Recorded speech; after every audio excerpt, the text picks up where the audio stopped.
खुशी तुमची नाही तर मग कोणाची आहे नेमकं सांगा तरी. खुशीचे मम्मी पप्पा कुठे असतात, तुमच्यासोबत नाही राहत का, असं काही पण क्वेश्चन विचारतात. ते खुशीची मम्मी आहे आणि ते खुशीचे पप्पा आहेत. मी तुमच्यासोबत ऑलरेडी भरपूर वेळा त्यांना ब्लॉग मध्ये दाखवलेलं आहे, ते तुम्ही बघितलं नसेल, इट्स ओके. मी आता तुम्हाला परत दाखवून दिलं. आणि आमची जॉईंट फॅमिली आहे, तुम्हाला माहितीच आहे. जॉईंट फॅमिलीमध्ये कशाचं की हे तिकडे राहताना आम्ही इकडे, असं काही नाहीये.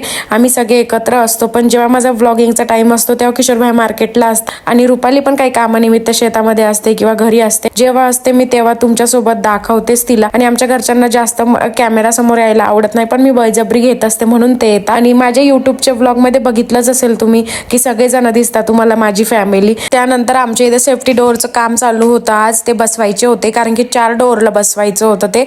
आणि त्यांना खूप उशीर झाला होता, सकाळपासून आलेले होते आणि डायरेक्ट ते रात्री गेले. आणि त्यामध्ये लाईट पण खूप एजाय करत होती, त्याच्यामुळे त्यांचा खूप टाइमपास झाला. आणि असं बघायला खूप डेंजर वाटत होतं. आणि ते किती मेहनतीने काम करत होते, म्हणजे जसं की ते स्प्रेड होते हातावर तरी पण त्यांना काही होत नाही. आम्हाला तर बघूनच भीती वाटत होते. त्यानंतर मग सगळं घर वगैरे आवरलं, चपात्या वगैरे केल्या आम्ही. त्याआधी दिवाबत्ती केली आणि असा होता माझा आजचा दिवस. Bye bye.